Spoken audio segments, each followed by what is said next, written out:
Selamat pagi, baiklah saya akan menceritakan legenda batu menangis yang berasal dari Kalimantan Barat. Pada zaman dahulu kala, di atas sebuah bukit kecil yang jauh dari permukiman penduduk, di daerah Kalimantan Barat hiduplah seorang janda yang sangat miskin bersama seorang anak gadisnya.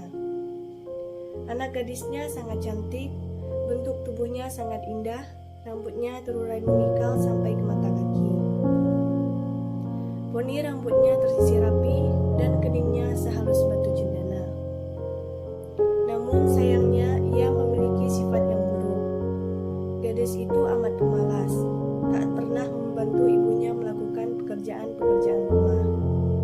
Kerjanya hanya bersolek setiap hari. Selain pemalas, anak gadis itu sikapnya manja sekali.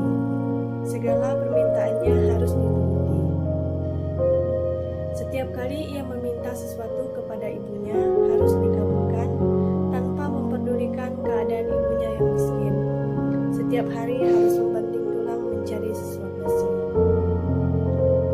Pada suatu hari, anak gadis itu diajak ibunya turun ke desa untuk berbelanja. Letak pasar desa itu amat jauh, sehingga mereka harus berjalan kaki yang cukup melelahkan. Anak gadis itu berjalan melenggang dengan memakai pakaian yang bagus dan bersolek agar orang di jalan yang melihatnya nanti akan mengagumi kecantikannya. Sementara ibunya berjalan di belakang sambil membawa keranjang dengan pakaian sangat dikit.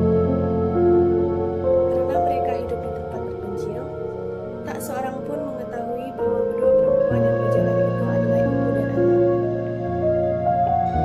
Ketika mereka mulai memasuki desa, orang-orang desa memandangi mereka.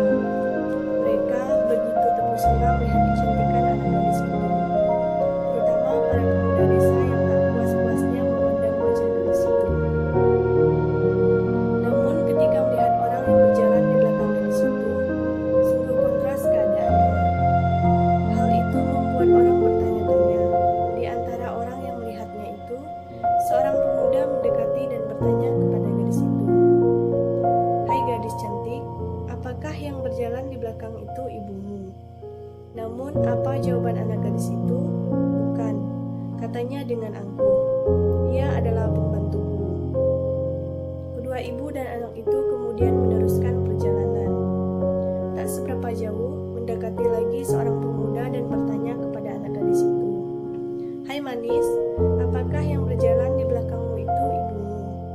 "Bukan, bukan," jawab gadis itu dengan mendongakkan kepalanya. "Ia adalah budak." Begitulah setiap gadis itu bertemu dengan seseorang di sepanjang jalan yang menanyakan perihal ibunya. Selalu jawabannya itu, ibunya diperlakukan sebagai pembantu atau budaknya. Pada mulanya mendengar jawaban putrinya yang durhaka jika ditanya orang, si ibu masih dapat menahan diri.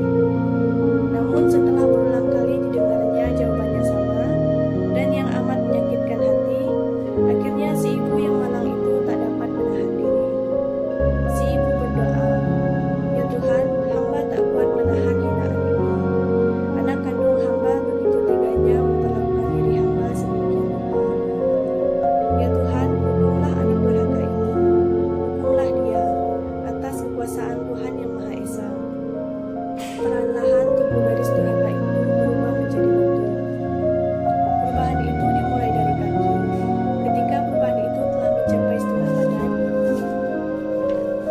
anak gadis itu menangis memohon ampun kepada ibunya. "Ibu, ampunilah saya. Ampunilah kedurhakaan anakku selama ini. Ibu, ampunilah anakku." Anak gadis itu terus meratap dan menangis memohon kepada ibunya. Akan tetapi semuanya telah terlambat. Seluruh tubuh gadis itu akhirnya berubah menjadi batu. Sekalipun menjadi batu, namun orang dapat melihat bahwa kedua matanya masih menitikkan air mata, seperti sedang menangis. Oleh karena itu, batu yang berasal dari gadis yang mendapat kutukan ibunya itu disebut batu menangis.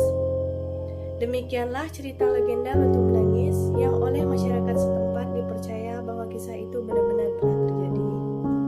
Barang siapa yang mendurhakai ibu kandungnya yang telah melahirkan dan membesarkannya, pasti perbuatan laknatnya itu akan mendapat hukuman dari